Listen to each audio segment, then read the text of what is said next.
భాగ్యనగరంలో వినాయక చవితి సందడి మొదలైపోయింది. వాడవాడలా మండపాలు రెడీ అయిపోయాయి. వాటిలో కొలువు తీరేందుకు బొజ్జ గణపయ్యలు సిద్ధమైపోతున్నారు. తీరొక్క గణనాథులతో మార్కెట్లు కనువిందు చేస్తున్నాయి. రంగురంగుల్లో విభిన్న సైజుల్లో ఆకట్టుకుంటున్నాయి. ఇక వీటితో పాటు గణపతి మండపాలు, పూజకు కావలసిన సామాగ్రిని మార్కెట్లో అందుబాటులో ఉంచారు చిరు వ్యాపారులు. పండుగకు కావలసిన వస్తువులను కొనుగోలు చేసేందుకు నగరవాసులు మార్కెట్లకు వస్తుండటంతో సిటీలోని ప్రాంతాలు రద్దీగా మారాయి. ఇక అమీర్పేట మార్కెట్లో చవితి షాపింగ్ సందడి గురించి మరిన్ని విశేషాలు మా ప్రతినిధి అంజుమ అందిస్తారు. వినాయక చవితి వచ్చేసింది. వాడవాడలా బొజ్జ గణపయ్యలు దర్శనమిస్తున్నారు. ఇక వినాయక చవితి అనగానే తీరొక్క గణనాథులతో పాటు వెరైటీ మండపాలు కూడా కళ్ళను కట్టిపడేస్తూ ఉంటాయి. మండపాలను అందంగా అలంకరించేందుకు, బొజ్జ గణపయ్యను పూజించేందుకు కావలసినటువంటి సామాగ్రిని కొనుగోలు చేసేందుకు నగరవాసులందరూ కూడా తమ తమ పరిసరాలలో ఉన్నటువంటి మార్కెట్లకైతే వెళ్తున్నారు. దీంతో నగరంలోని మార్కెట్లన్నీ కూడా ఇటు నగరవాసులతో రద్దీగా కనిపిస్తున్నాయి. ప్రస్తుతం మనం అమీర్పేటలో ఉన్నాము. అమీర్పేటలో ఎప్పుడూ మనకు సందడి వాతావరణం అనేది కనిపిస్తూ ఉంటుంది. షాపింగ్ చేసే వారితో, అదేవిధంగా రాకపోకలు సాగించే వారితో ఎప్పుడు ఈ ప్రాంతం అంతా కూడా మనకు కోలాహలంగా రద్దీగా కనిపిస్తూ ఉంటుంది. ఇక వినాయక చవితి సందర్భంగా వినాయక చవితికి కావలసినటువంటి పూజా సామాగ్రిని, అదేవిధంగా అలంకరణ వస్తువులను కొనుగోలు చేసేందుకు ఎక్కడెక్కడి నుంచో అనేక మంది నగరవాసులు ఇక్కడికి రావడం జరిగింది. ఈ నేపథ్యంలోనే ఇక్కడ ఉన్నటువంటి చిరు వ్యాపారులందరూ కూడా వినాయక చవితికి కావలసినటువంటి ప్రతి ఒక్క వస్తువును కూడా ఇక్కడ అందుబాటులో ఉంచారు. మరీ ప్రధానంగా మనం చూసుకున్నట్లయితే కూడా చిన్ని బొజ్జ గణపయ్యలను పెట్టేందుకు ఎంతో అందమైనటువంటి మండపాలను కూడా ఇక్కడ డెకరేట్ చేసి పెట్టడం జరిగింది. దీంతో పాటుగా కూడా వినాయక విగ్రహాలు కూడా మనల్ని కనువిందు చేస్తున్నాయి. ఇక వినాయక చవితి రోజు వినాయకుడికి ఇష్టమైనటువంటి పండ్లు, ఫలాలు పెట్టేందుకు కూడా ప్రతి ఒక్కరూ వాటిని కొనుగోలు చేసేందుకు మార్కెట్లకైతే తరలి వస్తున్నారు.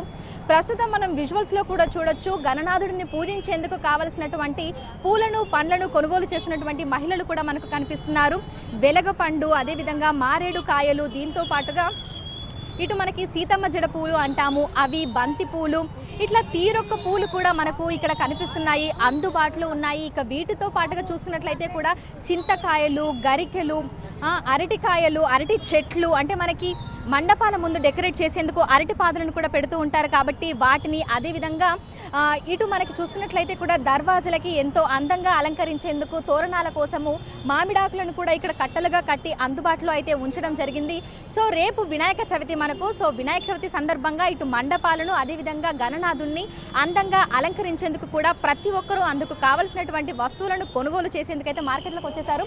సో ఒకసారి మీరు నా వెనకాల కూడా చూడొచ్చు.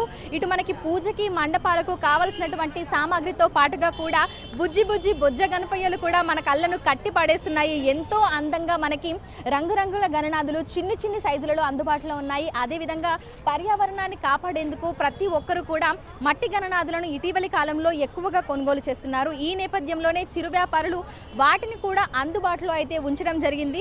సో మనం ఇక్కడ మట్టి గణనాథులను కూడా చూడొచ్చు. అదేవిధంగా మనకు ప్లాస్టర్ ఆఫ్ ప్యారిస్తో చేసినటువంటి గణనాథులు కూడా ఇక్కడ మనకు అందుబాటులో ఉన్నాయి. ఇవన్నీ కూడా డిఫరెంట్ సైజులలో కూడా ఉన్నాయి. సో ఈ బొజ్జ గణపయ్యల కోసము అందుకు అనుగుణంగా చిన్న మండపాలను అయితే చేయడం జరిగింది. చిన్న గొడుగులు ఎంతో అందంగా కూడా ఇక్కడ మనకి కనువిందు చేస్తున్నాయి. సో గణనాథుల సైజుకి అనుగుణంగా కూడా మనకు మండపాలు అనేవి కూడా కనిపిస్తున్నాయి. ఇక గణనాథులను మెడలో వేసేందుకు ఇలాంటి చిన్న దండలు కూడా ఎంతో అందంగా అయితే ఇక్కడ ఏర్పాటు చేయడం జరిగింది. సో వీటిల్లో కూడా మనకు డిఫరెంట్ వెరైటీస్ అయితే ఉన్నాయి. సో చూడొచ్చు, ఎంతో అందంగా ముత్యాలలాగా మనకు చాలా అందంగా ఇవైతే కనువిందు చేస్తున్నాయి. సో గణపతి పండగ అంటేనే చిన్న పెద్ద తేడా లేకుండా ప్రతి ఒక్కరూ ఎప్పుడెప్పుడా అని ఎదురు చూస్తూ ఉంటారు. ఈ నేపథ్యంలోనే సిటీలో ఎక్కడ చూసినా సరే ప్రస్తుతం వినాయక చవితి సందడే మనకు కనిపిస్తోంది. ఇటు బస్తీలు, కాలనీలు అనే తేడా లేకుండా ఎక్కడికక్కడ మనకైతే మండపాలను అయితే సిద్ధం చేసేశారు. ఇక బొజ్జ గణపయ్య వాటిలో కొలువు తీరి భక్తులకి దర్శనం ఇవ్వబోతున్నారు. ఆయన్ని అందంగా అలంకరించేందుకు, ఆయనని కొలిచేందుకు కావలసినటువంటి పూజా సామాగ్రి, అదేవిధంగా మండపాలను మరింత ఆకర్షణీయంగా తయారు చేయాలనేటువంటి ఉద్దేశంతో వాటికి కావలసినటువంటి మెటీరియల్ అంతా కూడా తీసుకోవడానికి నగరవాసులందరూ కూడా మార్కెట్లకు తరలి వెళ్తున్నారు. దీంతో సిటీలోని ప్రధాన మార్కెట్లన్నీ కూడా ప్రస్తుతం నగరవాసులతో రద్దీగా కనిపిస్తున్నాయి. వీడియో జర్నలిస్ట్ గౌరవ్తో అంజుమ, బిగ్ టీవీ, హైదరాబాద్.